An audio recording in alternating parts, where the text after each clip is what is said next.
किसानों के लिए जो सरकार ने बिल पास किया है उसी को ध्यान में रखते हुए राष्ट्रीय किसान एवं मजदूर संघ के राष्ट्रीय अध्यक्ष श्री अजय पाठक जी ने प्रेस वार्ता करके लोगों को यह बताया कि यह बिल पूरा किसानों के लिए फायदेमंद है और किसान लोगों को इससे बहुत ज्यादा फायदा मिलने वाला है। साथ ही साथ राष्ट्रीय अध्यक्ष होने के नाते श्री अजय जी काफी समय से किसानों के लिए आवाज उठाते आए हैं और आगे भी उठाते रहेंगे। आइए देखिए हमारे संवाददाता विकास कुमार झा की खास रिपोर्ट। दोस्तों नमस्कार, मैं अजय पाठक, राष्ट्रीय अध्यक्ष किसान एवं मजदूर संघ।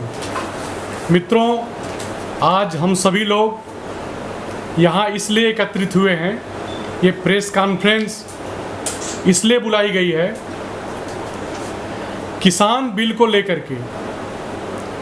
अभी दोनों सदनों से जो किसान बिल पारित हुआ और राष्ट्रपति जी ने उसको मंजूरी दी, उसी के चर्चा के लिए हम और आप यहाँ पे एकत्रित हुए हैं। हम और आप जानते हैं कि पिछले 40 सालों से हमारे देश में एक कानून चला आ रहा था। किसान अपने खून पसीने से अपनी जगह जमीन पे अनाज पैदा करता था, लेकिन वो अनाज पैदा करके जब मंडी में लेके जाता था, लेकिन जो मंडी की व्यवस्था थी, वो मंडी की व्यवस्था मंडी में पहुंचने के बाद मंडी के लोग चुपचाप होकर के इंतजार करते थे। इंतजार किस चीज का करते थे मित्रों? कि ये जो किसान आया है गांव से फसल लेकर के अपनी, जो 3 महीने 4 महीने अपनी फसल तैयार किया है अपने खून पसीने से, वो मंडी में बैठे बैठे जब वो थक जाएगा तब हम उसका सौदा करेंगे। तो क्या करते थे कि उस पे 5 से 7 दलाल होते हैं मंडी के अंदर, जिनको हम एजेंट के रूप में जानते हैं। वो किसानों के सब्र का इम्तिहान लेते थे कि कितनी देर वो इस मंडी में बैठ सकता है। अब किसान 1 घंटे 2 घंटे 4 घंटे 6 घंटे 8 घंटे तक बैठता था, कोई उसके पास आता नहीं था। मजबूरन किसान को दलालों के पास जाना पड़ता था। दलालों के पास जब किसान जाता था तो दलाल एक किसान के ऊपर 4 से 5 दलाल आते थे। अब वो एजेंट जब किसान के पास आते थे तो बोलते, उसका दाम बोलते थे कि भैया आपका गेहूं 25 रुपए किलो है। 25 रुपए किलो के हिसाब से बोली लगाना चालू करते थे। एक 25 रुपए किलो लगाएगा, दूसरा 25 रुपए 5 पैसे बोलेगा, तीसरा 25 रुपए 10 पैसे बोलेगा, चौथा 25 रुपए 25 पैसे बोलेगा, पांचवा 25 रुपए 50 पैसे बोलेगा। अब 25 रुपए 50 पैसे बोल दिया। किसान को नहीं पड़ता है कि हम 25 रुपए 50 पैसे में अपना गेहूं इस मंडी में बेच के जाएंगे तो हमारी लागत ही नहीं निकल रही है, लेकिन उसकी मजबूरी है कि मंडी के अलावा कहीं उस अनाज को बाहर वो बेच नहीं सकता। सपोज अगर वो बोलता है कि मैं नहीं बेचना चाहता और मैं बाहर जाना चाहता हूं बेचने के लिए, जब वो बाहर जाएगा उस अनाज को बेचने के लिए तो उस पर उसको 6% का टैक्स देना पड़ता था सरकारों को। तो जो 25 रुपए 50 पैसा किलो बिकने वाला है वो और कम में हो जाएगा 6% टैक्स के हिसाब से। उसका जो 50 पैसे मिलने वाला वो भी नुकसान हो जाएगा। तो मजबूरी बस उसको उस मंडी में अपना अनाज बेच करके आना पड़ता था। इसमें जो फॉर्मल बिल पास हुआ है, किसान इस बिल पास होने से वो स्वतंत्र हो गया। वो स्वतंत्र हो गया कि वो अगर आज इस मंडी में नहीं उसका अनाज बिक रहा है तो दूसरी मंडी में जा सकता है, तीसरी मंडी में जा सकता है, चौथी मंडी में जा सकता है।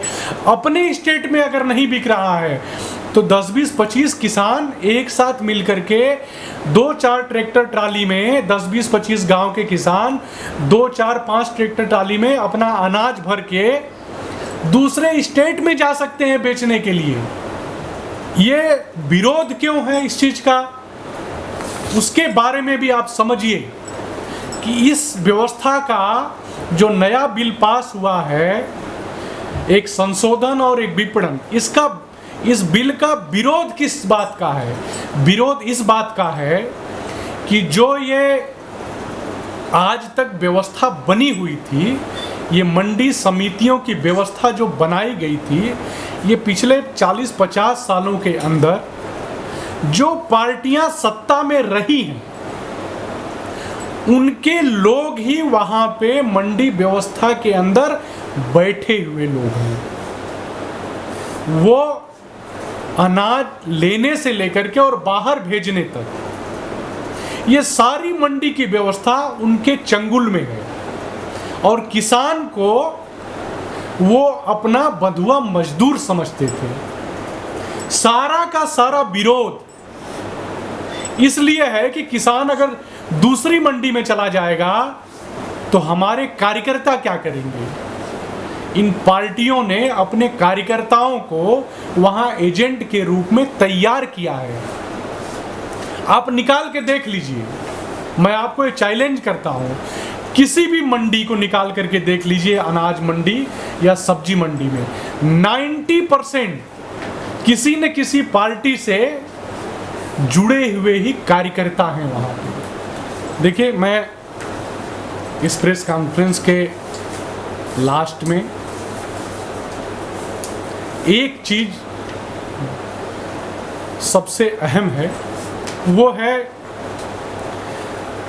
गांव की मिट्टी से निकला हुआ एक व्यक्ति जब इस देश की राज सत्ता को संभालता है तो वो उसी तरह से सोचता है कि मेरी माँ किस तरह से रही, मेरा बाप किस तरह से रहा, मेरा परिवार किस तरह से रहा, मेरा गांव किस तरह से रहा, मेरा जिला किस तरह से रहा, मेरा प्रदेश किस तरह से रहा और मेरा देश किस तरह से है।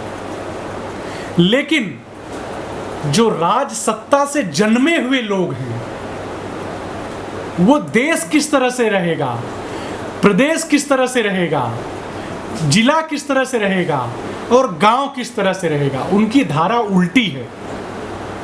और इसी उल्टी धारा के चलते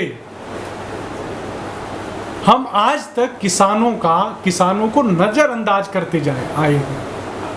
मुझे इस बात की यह खुशी है, पहली बार इस देश में एक निम्न परिवार जिसको हम बोलते हैं, उस परिवार का व्यक्ति इस देश की व्यवस्था का सर्वोपरि, हमारे लोकतंत्र की सबसे खूबसूरती है। पहली बार बिना किसी जातिवाद के, नहीं तो आप एक कल्पना नहीं कर सकते, इस देश में जो बोया गया वो सिर्फ विष था। लेकिन हमारे यहाँ बोलते हैं धीरे धीरे मंथन होता है। जब मंथन हुआ तो उसमें से अमृत भी निकलता है। मैं उस व्यक्ति का 100% समर्थन नहीं करता जो आज इस देश के सबसे अहम पद पे बैठे हुए हैं, लेकिन उन्होंने उस मिथ्या को तो तोड़ ही दिया